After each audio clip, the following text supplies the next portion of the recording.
El hongo de los muertos. La historia que traigo en esta ocasión fue muy complicada de concretar. Requirió mucho tiempo de insistencia y más tiempo de ardua investigación para comprobar y confirmar todos los datos que me fueron proporcionados.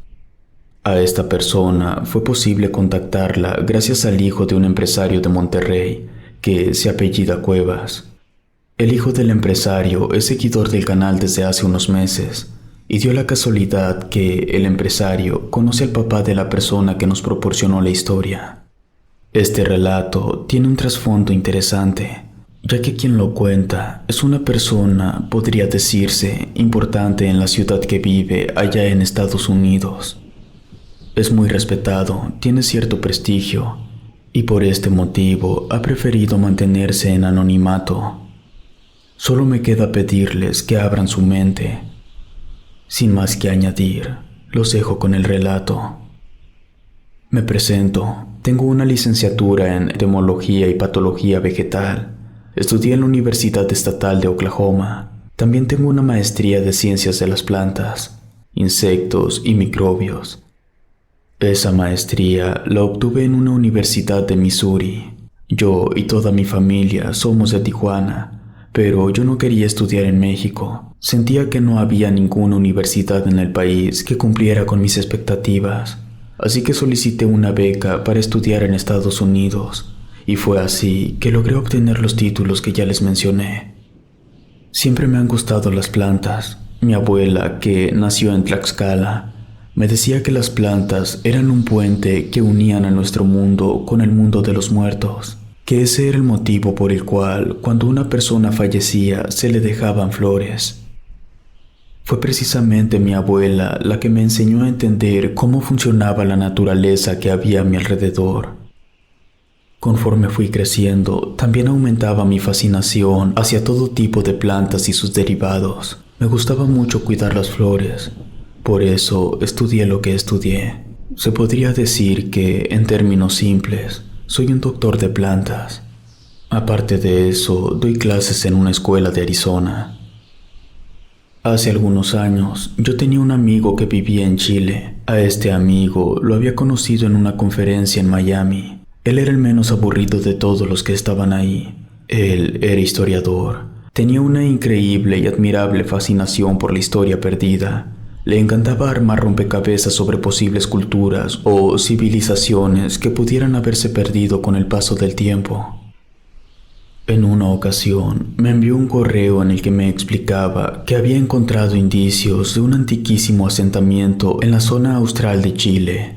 Me describía que la gente que había vivido ahí tenía una serie de creencias y prácticas bastante peculiares. Por ejemplo, ellos supuestamente adoraban al volcán Lautaro, a pesar de que el asentamiento no estaba ni cerca de este.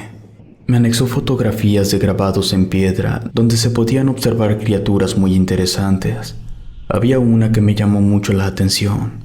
Era un dragón con pico y plumas. Seguí leyendo más detalles sin entender exactamente por qué me enviaba esta información a mí. Pero mis pupilas se dilataron cuando vi el nombre de un hongo, Xylaria polymorpha, también conocido como dedos de muerto.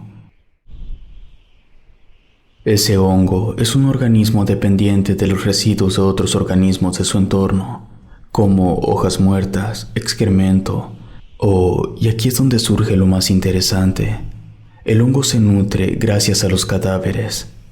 Este suele crecer en árboles muy específicos.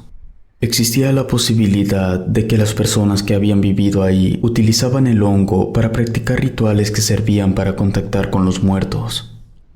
Eso no podía ser posible. Ese hongo no es consumible. De hecho, si se ingiere cuando está muy maduro, puede causar serios estragos en la persona que lo ingiere. Luego de terminar de leer todo el correo, llamé a mi amigo y decidí que viajaría a Chile a investigar. Tenía que comprobar con mis propios ojos que habían existido personas que consumían un hongo potencialmente mortal. Una vez reunidos, emprendimos el viaje hasta la zona, que está inmersa en la Patagonia. Fue muy complicado llegar hasta el área del presunto asentamiento. Haríamos varios días para llegar hasta el área. Tuvimos que llevar todo para acampar. Las mochilas que llevábamos iban muy cargadas. Atravesamos una muy extensa zona boscosa. Rodeamos una montaña y utilizamos una balsa inflable para cruzar el agua. Solamente fuimos él y yo, sin guía ni nadie más. Él no le habló a nadie sobre el tema, únicamente a mí. Tardamos 4 días en llegar a este lugar. El área estaba cubierta por grandes árboles que impedían ver el cielo. En el corazón del lugar, el suelo estaba tallado y, como a 200 metros, había una roca grande con grabados. No sé mucho sobre cómo hacer una correcta interpretación de cualquier tipo de dibujo o representación gráfica, pero a lo que entendí, los grabados en la roca contaban una historia en la que el alma de los muertos viajaba hasta una montaña a lo lejos y que la única forma de mantener contacto con esos muertos era haciendo el ritual con el hongo. Le comenté eso a mi amigo y dijo que mi interpretación no estaba tan alejada de la realidad. Entre tantos grabados, había uno que tenía la forma de una mano, que es la que mi amigo me había comentado que representaba al hongo por el cual yo había llegado hasta allá. Él me comentó que ese grabado simbolizaba el puente entre la vida y la muerte. Entonces, mi amigo me pidió que echara un vistazo detrás de la roca con los grabados. Cuando lo hice, me di cuenta que ahí estaba una zona de siembra de este hongo. Solo de recordarlo me pone la piel de gallina. Era literalmente una zona de cultivo exclusiva. Se notaba de inmediato que había sido abandonada desde hace tiempo, pero a simple vista se podía notar que no era un crecimiento normal ni natural. Tomé algunas muestras. Luego, mi amigo y yo estuvimos recorriendo el lugar mientras él me contaba cuál era el ritual que durante quién sabe cuánto tiempo habían llevado a cabo los habitantes de ahí. A nivel antropológico, todo era muy interesante, demasiado me atrevería a decir. El ritual era tan complejo y la forma en la que lo describía era tan convincente que hasta complicaba el método científico. Entonces, impulsado más por mi curiosidad que por la ciencia, le pregunté a mi amigo si quería intentarlo, solo para comprobar qué era lo que esos individuos habían interpretado como el mundo de los muertos. Lo estuvimos pensando un rato y finalmente decidimos hacerlo. No les puedo decir cuál es el ritual que se tiene que realizar, y no lo hago por 3 motivos. El primero es que cualquier cosa que se ejecute mal, por más insignificante que parezca, terminará con una muerte 100% asegurada y de una forma muy dolorosa. El segundo motivo es que sería irresponsable de mi parte dar esa información al público en general. Y el tercero es que le estaría faltando a la memoria de mi amigo. Entonces, ya que hicimos todo el ritual, obtuvimos unas cuantas gotas de un líquido negro que apestaba a cuervos muertos. Para poder ver el plano de los muertos, teníamos que ponernos esas gotas en ambos ojos. Nos mantuvimos quietos durante 1 hora aproximadamente y no pasó nada. Estábamos decepcionados. Lo primero que se me vino a la mente es que seguramente los chamanes de la zona lo único que hacían con el ritual era preparar el hongo para que no fuera mortal y así poder ingresarlo al cuerpo sin riesgo, y el resto solo lo fingían. Pero mi amigo dijo que no, que seguramente algo habíamos hecho mal. Yo guardé mis muestras y nos preparamos para acampar. Hasta el día siguiente iniciaríamos el camino de regreso. En la noche, luego de cenar, estábamos observando la luna cuando sentimos que la tierra se empezó a mover.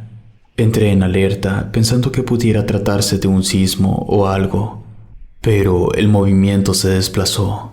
Me refiero a que la tierra que estaba debajo de nosotros dejó de moverse y empezó a moverse otro pedazo de tierra más adelante.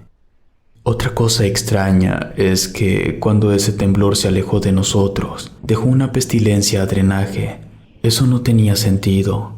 Nosotros estábamos en un área muy alejada. Los animales del bosque también empezaron a hacer escándalo, pero por fracciones. Es decir, el escándalo de los animales se iba desplazando con el temblor. El olor a drenaje se quedó por más de 1 hora y media. Intentar dormir con esa pestilencia y con el escándalo de los animales fue algo en verdad complicado. En la mañana nos dimos cuenta de una cosa de la que no nos habíamos percatado durante la noche. El mini temblor había abierto diminutas grietas en la tierra, y de esas grietas salían unas gotas de un líquido negro.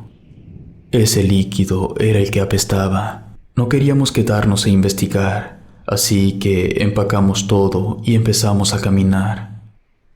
Estando en la orilla del río, preparamos nuestra balsa inflable. Nos distrajimos un momento porque mi amigo se dio cuenta que a unos pocos metros había un pozo abierto. Ese pozo no estaba ahí cuando llegamos la primera vez. En la tierra había marcadas unas huellas como ganchudas. Iniciaban en el pozo y se perdían en el agua. Mi amigo y yo estábamos observando ese extraño pozo cuando de la nada se desataron fuertes vientos y mucha lluvia. Quisimos subir a la balsa inflable, pero ya se había adentrado en el agua y no podíamos alcanzarla. Teníamos que encontrar una forma de cruzar el río para volver a casa, pero en ese momento lo más importante era encontrar un lugar para resguardarnos. Caminamos por 6 kilómetros hasta llegar a donde el río desembocaba en un cuerpo de agua. Ahí cerca había un desnivel en la tierra y en la parte más baja se formaban unas cuevas. Nos estábamos acercando cuando vimos que del interior de una de las cuevas salió una mujer de piel pálida, muy delgada, despeinada y descalza. Además, tenía 2 ganchos que le atravesaban los hombros. Nos detuvimos. Lo que estábamos presenciando era muy extraño. A la mujer le costaba mucho trabajo caminar. Entonces nos dimos cuenta que cada gancho tenía una cadena. Y esas cadenas estaban sujetando algo porque podíamos escuchar un arrastre de algún objeto pesado. No nos daba confianza, pero aún así le hablamos de lejos. Le preguntamos si podíamos ayudarla, pero solo nos respondió con gruñidos y quejidos. Volteé a ver a mi amigo para decirle que mejor nos fuéramos. Noté que sus ojos habían cambiado. Tenían una tonalidad amarillenta. Se lo comenté y cuando volteó a verme, me dijo que mis ojos también estaban amarillos. La única explicación que se nos ocurrió es que significaba que el ritual del hongo había funcionado. El problema era que, entonces, la mujer que estábamos viendo no pertenecía al mundo de los vivos. Nos asustamos y avanzamos río arriba. Nuestra idea era encontrar alguna zona rocosa elevada que nos permitiera cruzar al otro lado del río y, así, rodear el cuerpo de agua. Tardamos 3 horas en cruzar el río. Lo bueno fue que ya tenía rato que había dejado de llover. Mi amigo dijo que cruzaríamos por una zona no tan elevada de la cordillera. Caminamos y subimos hasta llegar a una altura aproximada de 1 kilómetro. Ahí nos detuvimos porque el terreno era regular y el corredor que tomaríamos para cruzar estaba cerca. Cuando llegamos, faltaban unos minutos para el anochecer. Desde ahí teníamos una vista increíble. Aprovechando la buena visibilidad que teníamos, hicimos cuentas y resultó que tardaríamos un día entero para llegar a la montaña que teníamos que rodear. Esto tomando en cuenta que solo nos podíamos mover durante el día y que debíamos de parar a comer un poco y tomar agua. La noche pasó con normalidad y al amanecer continuamos nuestro camino. Nos fuimos hasta el corredor que atravesaba una orilla de la cordillera y descendimos. Cerca de ahí encontramos un riachuelo y aprovechamos para rellenar de agua nuestras botellas. 3 horas después, nos encontramos un pozo idéntico al que habíamos visto el día anterior. Revisamos un poco el área y encontramos las mismas huellas ganchudas y leves fisuras de las que salía ese líquido negro. Mi amigo y yo aún teníamos los ojos amarillentos, entonces no sabíamos si el pozo y las huellas en realidad estaban ahí o si solo las podíamos ver debido al hongo. Continuamos nuestro camino y al anochecer estábamos a los pies de la montaña, Preparamos todo para acampar. Teníamos que descansar bien porque todo el día siguiente lo usaríamos para rodear esa montaña. Después de eso, solo nos restaba un día más por el bosque y estaríamos de vuelta en la civilización. Esa noche nos despertó un extraño ruido. Era muy parecido a una carcajada de cotorro, pero era muy fuerte y con eco. Primero lo ignoramos, pero luego ya no era una, sino dos carcajadas. Salimos a revisar y a lo lejos vimos una gran ave que, cuando pasó volando cerca de nosotros, notamos que tenía una peculiaridad espeluznante. Su cara era de un hombre. De pronto, otra cosa de esas apareció en el cielo, y otra, y luego otra. Nos asustamos y nos metimos a la casa de campaña. Nos quedamos en completo silencio. Por la mañana caminamos hacia la montaña. Al llegar, empezamos a rodear la zona. Llevábamos un buen rato recorrido cuando, de entre los árboles, a lo lejos, pudimos ver una criatura extraña. Era humanoide, robusto, cubierto de pelo entre café y naranja, como de medio metro. Algo estaba haciendo, pero no alcanzábamos a ver qué. La criatura se percató de nuestra presencia y nos miró de forma amenazante. Pero en ese mismo momento desapareció. Nos quedamos desconcertados. Revisamos nuestros ojos y ya estaban normales. El efecto del hongo había llegado a su fin. Podíamos terminar nuestro viaje en paz con la certeza de que todo era real. Terminamos de rodear la montaña. Pasamos una última noche en la zona y al día siguiente atravesamos una extensa área boscosa para llegar de nuevo a la civilización. Yo le pregunté a mi amigo si haría alguna publicación sobre todo lo que habíamos vivido, pero me dijo que no, que su corazón le decía que el mundo no estaba preparado para aceptar que hay otros mundos con sus respectivos habitantes conviviendo con nosotros. Me pidió que nunca revelara nada comprometedor. Nos despedimos y cada quien volvió a su casa. Por mi parte, decidí investigar sobre el líquido que nos habíamos puesto en los ojos. Recreé el ritual con el hongo de los muertos para obtener un par de gotas y las llevé al laboratorio del instituto para analizarlas. Y lo que pasaba con el hongo al ser expuesto a los procesos del ritual es que generaba una especie de sudor que contenía un químico similar a los que contiene la ayahuasca. Así que, sin informar al instituto, se las apliqué a una rata y la llevé con un amigo que es psiquiatra para que hiciera algunos estudios.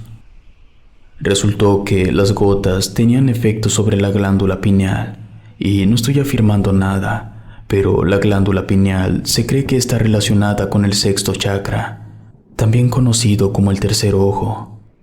Eso podría significar que todo lo que mi amigo y yo vimos fue real, pero esas criaturas no pueden ser vistas por el ojo común, porque no pertenecen a este mundo. Nunca pude informarle a mi amigo sobre mis descubrimientos, porque al poco tiempo de terminar nuestra aventura, murió en circunstancias sospechosas.